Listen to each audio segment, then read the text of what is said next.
देखिए, इस देश में जाति यथार्थ है, जातिवाद व्यर्थ है, फिर भी हिंदू समर्थ है। और हिंदू इतना समर्थ है कि मुसलमानों में भी जातियों में हम लोगों ने उसका कर दिया है। देख लीजिए आप, जो पसमानदा मुसलमान है, एक बड़ा सेक्शन है, और उस बड़े सेक्शन में बड़ा एक तरफ थी कि जो उसके जो अशराफ लोग हैं, जो उसके जो अपर क्लास के जो मुस्लिम हैं, उनसे परेशान था वह। आज भी इस देश में जो अच्छे पोजीशन में हैं, चाहे गवर्नमेंट ऑफ इंडिया का मिनिस्ट्री ऑफ माइनॉरिटी अफेयर्स हो, या माइनॉरिटी कमीशन हो, या उर्दू प्रमोशन काउंसिल हो, उन तमाम जगहों पर जो है वही अशराफ बैठे हुए हैं, जो बड़े हाई कास्ट मुस्लिम हो बैठे हुए हैं। आप बिहार में देख ले, आप हाई कास्ट मुस्लिम एमएलएज हैं, बैठे हुए सब लोग हैं। इसीलिए मोटा मोटी हम लोग इस पक्ष में हैं। उसमें जात भले ना हो, लेकिन उसमें जो गरीब तबका का लोग है और उसमें जो पसमानदा लोग हैं, उसकी चिंता बीजेपी को करनी चाहिए, जदयू को करनी चाहिए, और हम लोग कर रहे हैं। कौम के नाम पे या मुस्लिम एकता के नाम पे वो काफ़ी एकजुट हो जाते हैं, और उसमें कभी काफ़ी कम संभावना है कि जाति के नाम पे बटे, जैसे हिंदू समाज के बटते हैं। तो वो क्योंकि जब फिलिस्तीन का मुद्दा चलता है या अरब जगत में कुछ होता है तो एकजुट होते हैं, चाहे ईरान ही क्यों ना हो।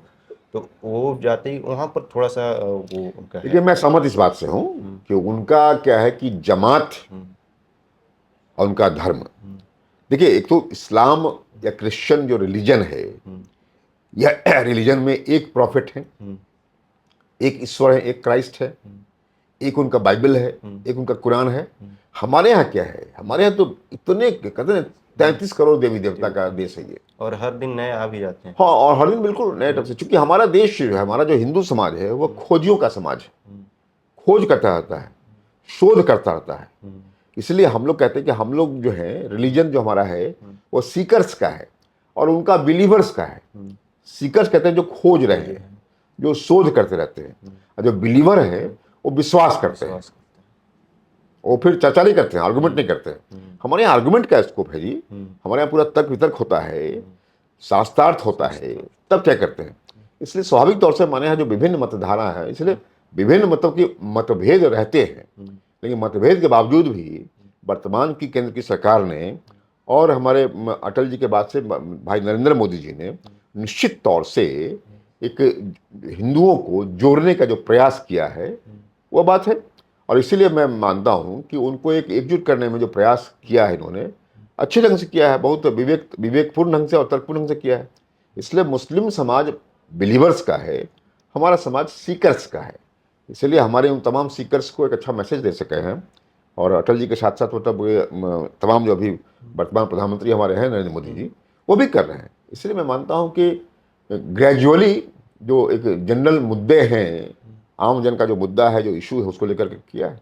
आप देखें कि बीजेपी का जो स्ट्रेस है, हम ये मानते हैं कि बीजेपी का स्ट्रेस जो है, आपको गौर करेंगे आप, तो उस स्ट्रेस पे मतलब ज्ञान में मानता हूँ, ज्ञान, GYAN, ये ज्ञान दिया उन्होंने, और ज्ञान के लिए कर रहे हैं। जी है गरीब, वाई है युद्ध, ए है आत्मनिर्भर जो एग्रीकल्चर है वह है, एन है नारी है। आप देखेंगे गरीब के लिए भी, यूथ के लिए भी है ना, और जो आत्मनिर्भर किसान बना है उसके लिए भी, और साथ साथ नारी के लिए विशेष तौर से प्रयास हो रहा है। इसलिए यहाँ भी प्रयास हो रहा है कि कैसे जाति के जो एक समूह है, जो जाति का जो घेटो बन गया है, उससे कैसे बाहर निकाला जाए, यहाँ पूरा प्रयास हो रहा है। बीजेपी के लोग कर रहे हैं, जिसकी शुरुआत अटल बिहारी जी ने की थी, और नरेंद्र मोदी जी उसको कर रहे हैं। इसलिए हमें विश्वास है कि जाति के साथ साथ, धर्म के साथ साथ, सर्व समाज की बात, सर्व जाति की बात, और सर्व क्षेत्र की बात वर्तमान एनडीए की गवर्नमेंट कर रही है। और उसमें हमारे नरेंद्र मोदी जी का बहुत बधाई के पात्र हैं। उन्होंने काफ़ी कुछ किया है, और काफ़ी उन्होंने डेंट लगाया है, तमाम समाज में अपने वोट को बढ़ाने का काम किया है।